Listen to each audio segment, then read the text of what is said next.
Hey friends, welcome to my channel. Today I have actually lost my voice. I had a really bad reaction to a medication I'm taking, so I hope you don't mind my voice. But I want to thank you all for stopping in to visit with me today.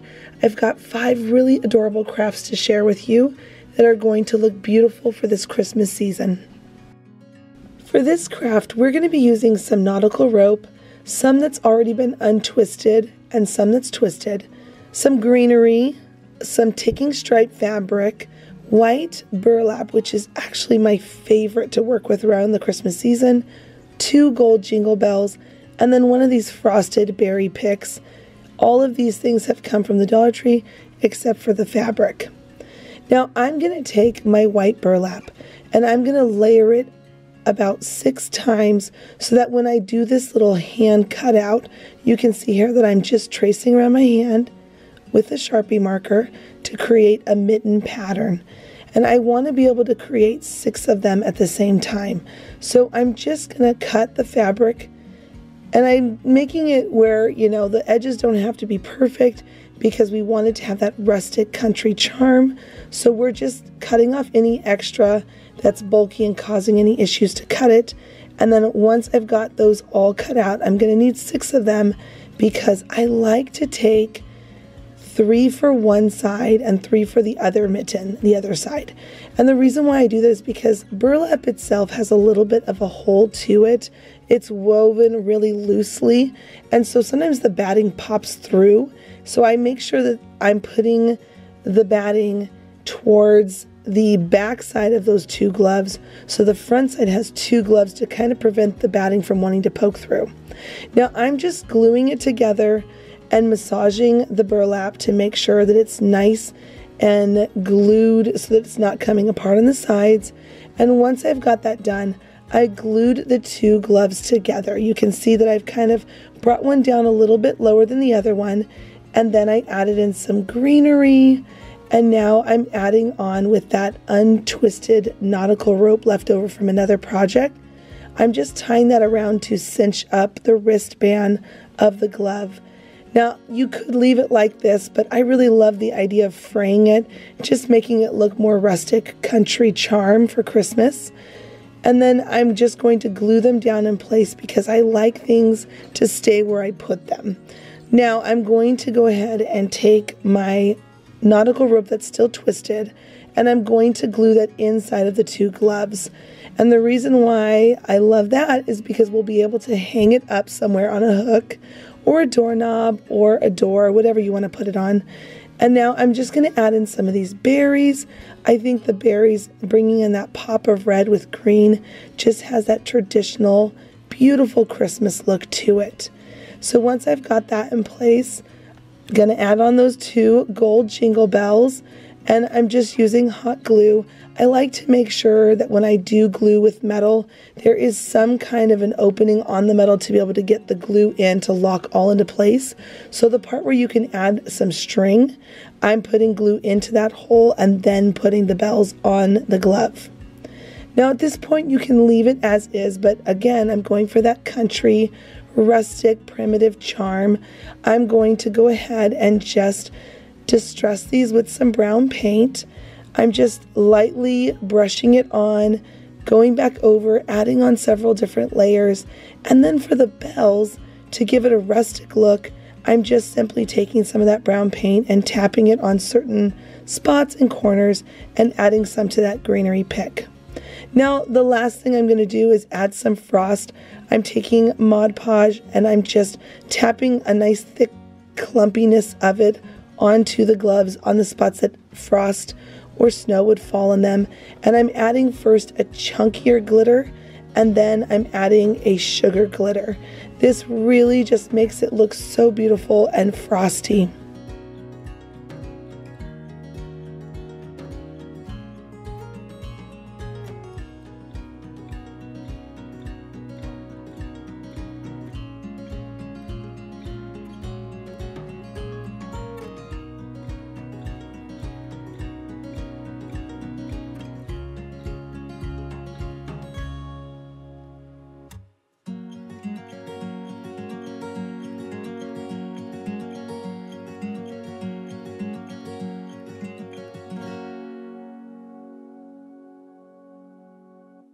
I would really appreciate it if you gave this video a thumbs up. It really does help out my channel, and I'm so grateful for every single one you do every single time. Alright, this next project, I'm taking 3 of the stacking block toys from the Dollar Tree, and I am going to glue them so they stay in the form of the tall tower. Now, the easiest way to do this is I'm just simply taking glue, zigzagging back and forth, and continuing that pattern, gluing them on layer by layer until I get to the very top. Now, the reason why we're going to need 3 of these stacking block toys is because we are going to be making 3 different individual figurines for Christmas. The very first one, we're going to be using all of the blocks completely. For the second one, we are going to almost use them all, but leave 6 behind, 6 rows, because those 6 rows are going to be added on to the third one. So we will be able to have a small, medium, and large of these stacking blocks, and it is going to be able to just do the cutest project ever. So once you've got all of those glued and locked into place, you can see the 3 different sizes. Go ahead and paint all 3 of them a nice coat of white paint. Now I'm really just kind of gooping it in there because I want to make sure I fill in as much of the cracks as possible. And then once that's all dry, I'm going to take some brown paint and I'm going to start lightly brushing on my first layer of brown paint. This is to add a little bit more of a taupey color, but I still want that white popping through.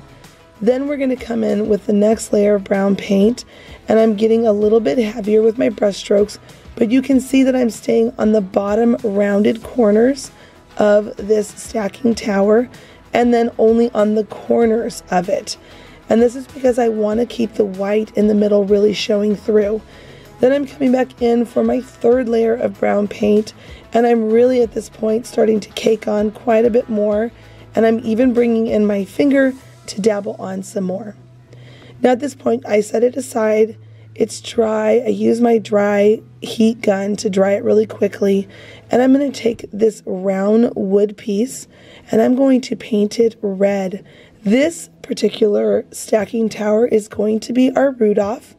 Once the red nose is complete, go ahead and just glue that on, not so much in the middle, just a little bit higher.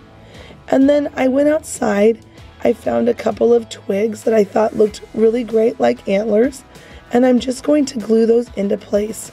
This part is so fun when you start to bring all the personality to these stacking towers.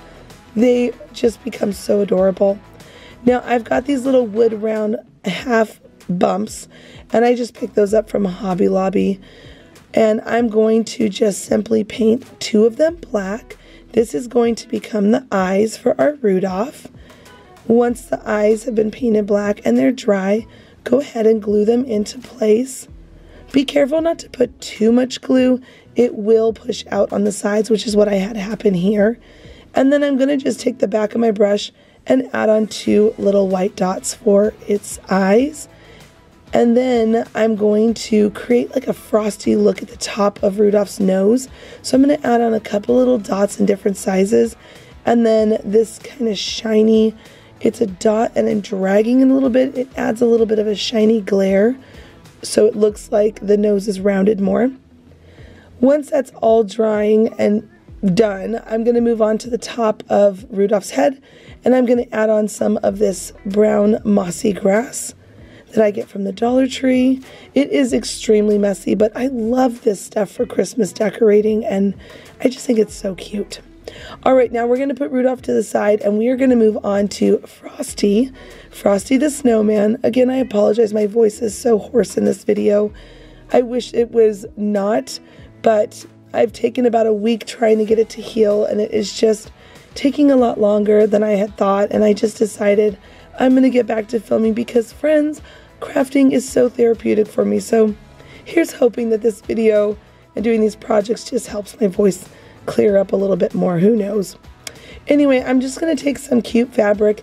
You can customize whatever fabric you want, and I'm just going to wrap it around the top of the stacking blocks for our Frosty the Snowman.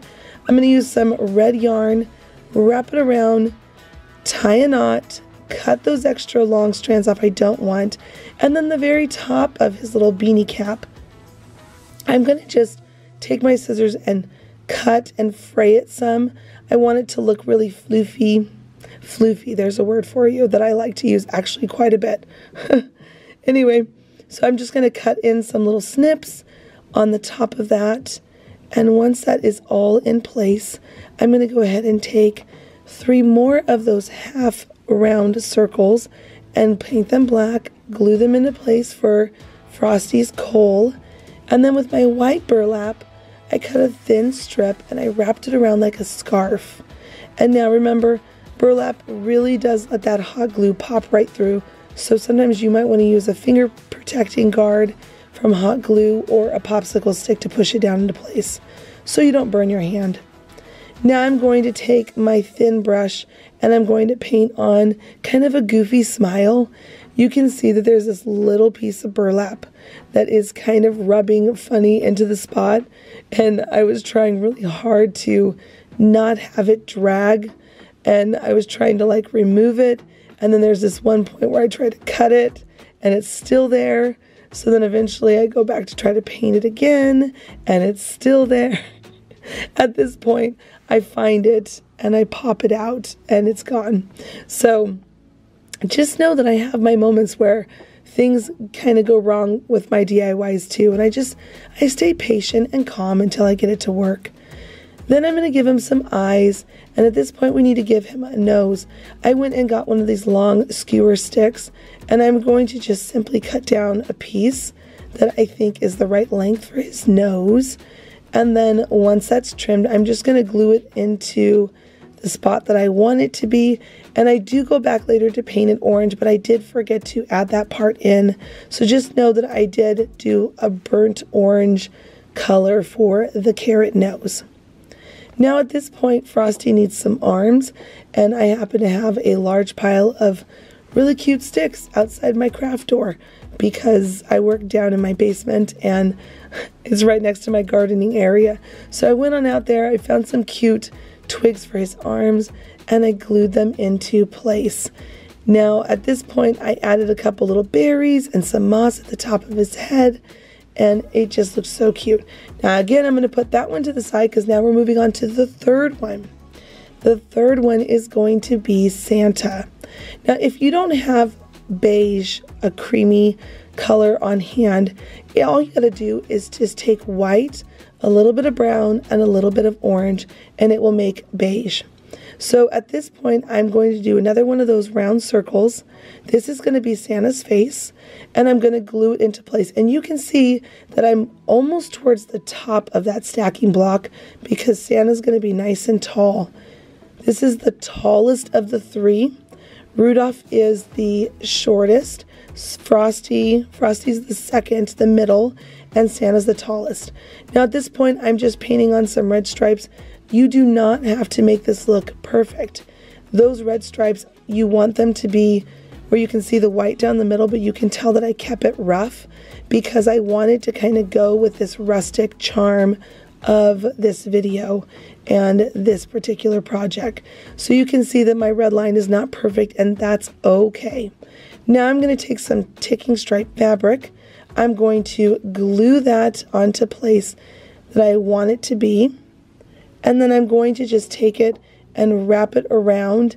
You want to make sure your Santa's nice and straight before you start wrapping the fabric. And then I'm going to just take it, wrap it around the back, and glue that all into place.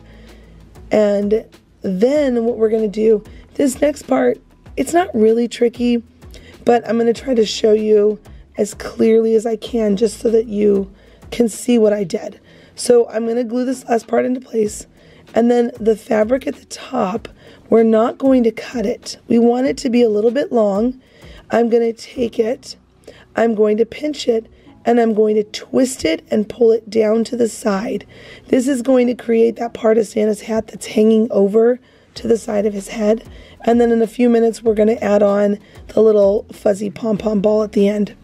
And I'm just going to kind of work with the hat, move the fabric around so that I get that nice rounded curve at the top. Now I'm going to add on another one of those half circles, and I'm going to paint that the beige color as well, this taupey color, not taupey, but a tan color. I'm going to add on 2 little dots for the eyes, and again, there is a little piece of burlap.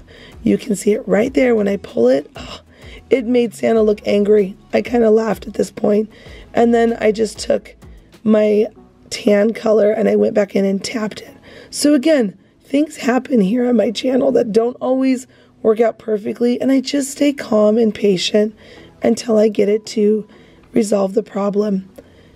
And now I'm going to just add some dots down Santa Claus's tummy for the buttons. And now at this point, I think this is probably my favorite part of the Santa. I'm taking some more of that white burlap, and I cut out 2 rough looking beards. I want them to look rough. One's a little bit smaller than the other one. I'm also going to make sure that my dots are really dried, because you do not want the burlap to bump those and then smudge them. So once those are dry, I'm going to add some hot glue, and you can see the shape of this beard. I did not trace it. I just was kind of freehanding it. There's a scoop in the middle and then kind of a point to make that beard look. And now I'm just going to smush that on there so that it looks like Santa's beard. And where it gets cute is when you add on the second beard. The first one is a little too see-through. I didn't like that, and I knew I wanted to add a second one. And I'm just trimming up the sides to make sure the sides are extra pointy on this one. And then at this point, isn't it just so adorable? I love this little beard. It is so cute. If you're thinking of making a Santa, try doing a burlap beard. I think it is just adorable. Now I'm going to take some of this fuzzy fabric. I'm going to wrap that around at the base of the hat, right above Santa's eyes. And I do want it to kind of go down into the beard area to conceal that side a little bit. And then I'm going to just simply wrap it around to the back, cut off any extra that I don't need, and then glue it all into place. Now for the ball, I'm taking a little ball scrap piece of the fabric. I put it in the middle of this rectangle shaped fabric, and I'm doing it so it makes it a little bit thicker. And I'm just going to keep working with the fabric and pulling it tight and pinching it to make it look like a ball as much as possible. You could make a yarn pom-pom ball, but honestly, that's a lot of work, and this is much easier. So once I'm done, I'm going to take that little pom-pom and add that to the side where I twisted the fabric down. Now at this point, Santa needs a little bit of an embellishment, so I'm adding on some greenery and some cute berries. And then, now we can leave these like this. They are all so cute. Or we can add a little frost. I know that not everybody loves glitter, so skip this part if you don't like it, but friends, I love a traditional country Christmas. So I'm going to add some Mod Podge, a nice thick goopy amount on all 3 of them in their own different areas. And then I'm going to come in with a chunky glitter. And again, skip this part if you don't like it. If you want to avoid the glitter, I totally get it. I will not say anything about it. We will still be friends. But I love a little glitter. So I'm adding it to the top of Santa's hat, the bottom of Frosty the Snowman, and then also to the top of Frosty's hat. And then on Rudolph, I'm going to do it to the top of the nose and the antlers. And I like the 2 different glitters because I feel like you've got that chunky glitter and then the frosted sprinkle glitter where it's just sugar glitter. That's what it's called. Sugar glitter together combined. They just look so cute. The Mod Podge is going to dry clear, and then you're going to have this beautiful sparkle on these specific parts. It looks like they're out in the snow having a good time during the Christmas season. Now all together they make the cutest set.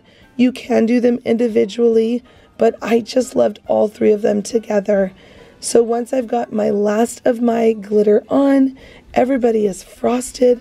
They are all ready to be displayed together. So whether you make 1 or 3, I hope you enjoy this one.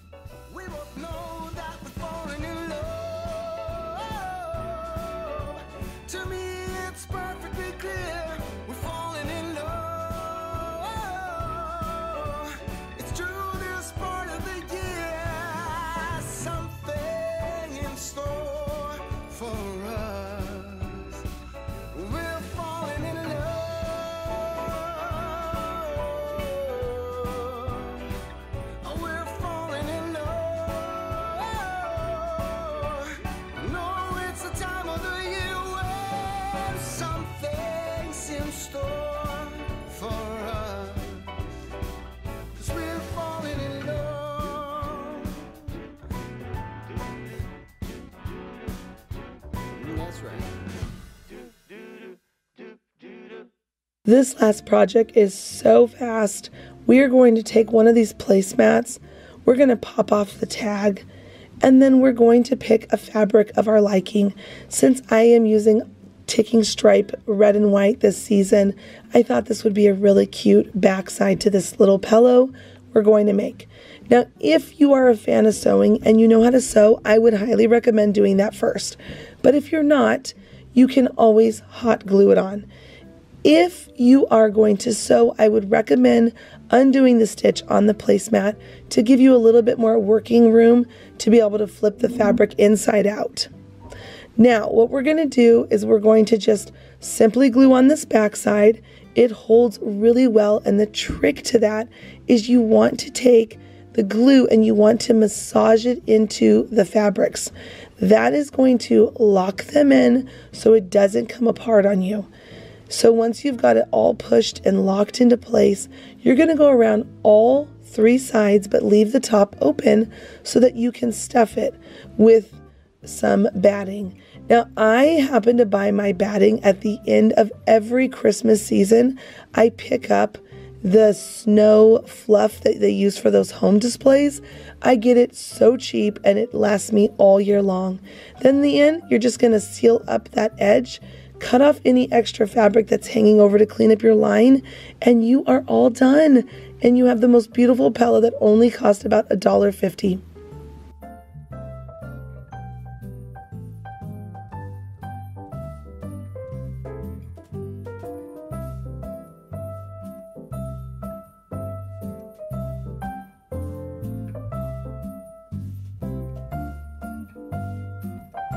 Thank you so much for watching this video today. Again, I want to apologize for my very hoarse voice. Here's hoping in the next video it will be back to normal. Now, if you enjoyed this video, make sure you check out these other videos that I have made for the Christmas season. I hope you will enjoy them. If you're new and returning and you haven't clicked that subscribe button yet, I sure would love it if you did click it and join me here on my channel. I post new videos every single week. Thanks so much for stopping by, and until the next episode, bye friends.